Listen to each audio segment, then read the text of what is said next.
罗曼·罗兰有一句话是这样讲的：世界上只有一种真正的英雄主义，那就是看清生活的真相之后依然热爱生活。套用在明宪宗朱见深的身上，就是看清帝王权术的真相之后依然保持善良。作为明朝最被人忽视的皇帝之一，朱见深的功绩却一点不输5次北伐的朱棣。他的一生经历了灰暗的童年，饱尝人世辛酸，登基为帝后一扫前朝弊病，重拾铁血大明的遗风，却被明史有意抹黑。后人提起他，却只记得他与万贞的旷世奇恋，却忘了他是个让后世蜻蜓胆寒100年的铁血皇帝，也是一个对内温良、拨乱反正的仁厚明君。公元1447年，朱见深出生在紫禁城。2岁之前的他可以说是十分幸福的，母亲是当朝的贵妃，父亲是当朝皇帝明英宗朱祁镇。不到2岁，朱见深就被立为太子。然而，这样的好日子并没有持续到朱见深登基。公元1449年，明朝遭遇了一场毁灭性的打击，那就是土木堡之变以及北京城保卫战。朱祁镇听信太监王振的谗言，执意要亲自领兵出征，可他并不了解行军打仗一事，20万明军精锐全军覆没，自己还被瓦剌军队给俘虏了。明保宗朱祁镇一次冲动的决定，改变了帝国所有人的命运。每个人都在为这场变故寻找自己的平衡点。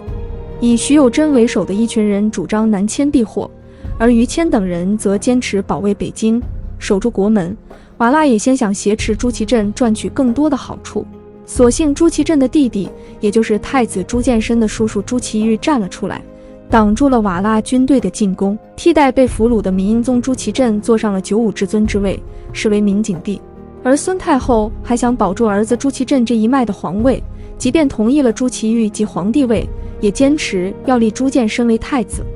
当时只有2岁的朱见深迫不得已地卷入了这个漩涡。而后随着北京保卫战的胜利，大明度过了这次危机，许多人长出了一口气。不舒服的只剩下当初被迫接过皇位，此刻又被要求把位置让出来的人朱祁钰。朱祁镇被瓦剌放回来后，朱祁钰虽然接受了他，但帝国不能同时有2个皇帝。朱祁钰经过1年时间的皇权滋养，自然不愿放弃皇位的。可他又不是个心狠手辣的，当初连太子朱见深都没杀，此刻更不会彻底除掉朱祁镇永绝后患，只将朱祁镇锁闭南宫囚禁起来。很快，连太子的尊位，朱祁钰也夺来留给了自己的儿子。一个不到10岁的孩子，小年纪便尝遍世间冷暖。所以朱见深从小就不爱笑，也不爱说话，本就有口吃毛病的他，也没能得到及时的训练和纠正。朱见深的童年是灰色的，苦难让人早熟，同时也是帝王权术的切身教学。10岁这年，朱见深又亲眼见证了父亲再次夺回了皇位。朱祁镇为了给皇位正名，不惜冤杀功臣于谦，紧接着废除朱祁钰帝号，加以恶事，还把朱祁钰早夭的太子尊号也给废了，以报囚禁南宫之仇。于是朱见深又做回了太子。回看这些年，他很无辜，平白做了上一代人恩怨的受害者。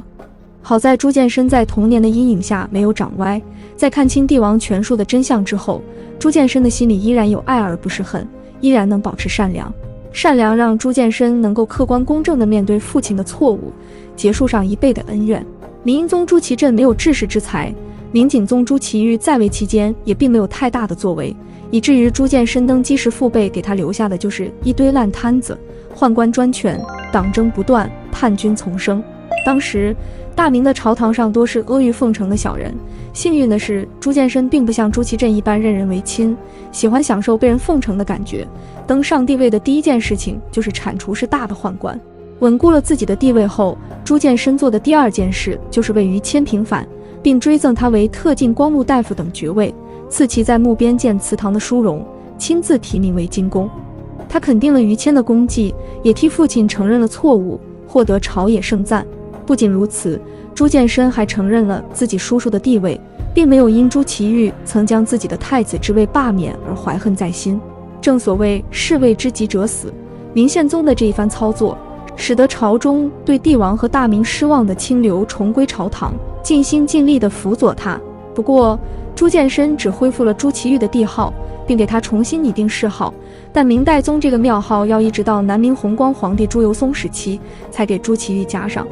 当时有人为了讨好朱见深，还建议他清算叔父朱祁钰当年废太子之事。不过朱见深淡淡地回复了一句：“景泰以往过失，朕不介意。”一句不介意代表朱见深放下了过去，而恢复朱祁钰帝号就是向全国人民表达少年天子的胸怀，同时也是对朱祁钰在位期间为大明所做贡献的肯定。当然，朱见深这么做并不是为了自己的名声，在为上一代人画上句号同时，少年天子的目光是看向未来的。朱见深登基之初，就命人重新修订了《贞观政要》，并亲自为之作序。他在序中表现出了一个少年天子的自信和远大的抱负。他说他要以唐太宗为榜样，励精图治，做个好皇帝。所以他要为于迁平反，为当年的事情平反，这样才能使受连累的大臣重返朝堂，重启景泰年间有力的改革措施。这是他心向正义、力图大治的宣言。朱见深18岁时的画作《一团和气图》可以看到这种少年人的胸怀。图中乍看是一个圆球，画着一个笑容憨态的人，但仔细观看会发现是3个人抱成一团。据史学家研究，这是朱见深在平反于迁后的画作，寓意朝野上下能够团结一心，是朱见深心中最美好的样子。明宪宗朱见深在位期间，文治武功颇有建树，尤其是在武功方面，甚至创造了一个词成化离庭，这也是朱见深被后世抹黑的关键。我们都知道清朝皇室起源自关外，其祖先在明宪宗朱见深时代因为过于作恶多端，遭到了明军一次近乎毁灭性的打击。后世称明军对女真人的军事行动为成化离庭，明宪宗导其巢穴，崛起种类的狠劲令女真人始终感到不寒而栗。但是近200年之后，当年险些灭族的女真人夺取了天下，对于祖先这一段不光彩的历史，他们在编修明史时选择略过，或是语焉不详，或是含糊其辞，反而将笔墨着重在成化帝朱见深的后宫宫闱私事方面。而在《明实录》中，我们可以看到事件的详细经过。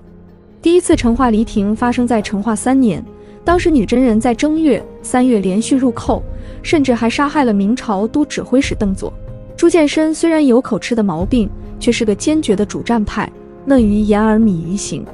面对边境上的严峻形势，即位不久的青年天子朱见深下决心好好教训一次这些蛮夷，让他们长长记性。当年7月，清太祖努尔哈赤5世祖爱新觉罗·董山在辽东广宁被明军击毙，双方正式翻脸。9月，明廷派5万大军分道出师，直讨建州大本营福阿拉。此次军事行动共擒斩女真人1700余口。明朝还向朝鲜降旨要求共同出兵，历经1个月的围剿，女真2个部族被彻底消灭。到了成化15年时候，休养生息了10几年的建州女真又开始侵犯边境，成化皇帝依旧毫不客气地对女真人进行第2次禁剿，这次是最狠的一次，女真被打得几近灭族，逃到深山里才勉强苟住性命。成化帝这次离庭扫穴的禁剿，为大明带来150年的安宁。建州女真安分了100多年，直到努尔哈赤崛起后，才逐渐成为明朝的心腹大患。清朝建立之后，出于抬高其先祖的目的，一直拒绝承认其始祖自永乐时代就接受明朝统治，更是将其先祖被明廷和朝鲜联合绞杀一事视为奇耻大辱，这才会在修纂明史中对此视略而不提，在清太祖实录中编造祖先，最后干脆在清史稿中直接否认。然而历史终归是历史，再多的掩饰，事实也总有水落石出的一天。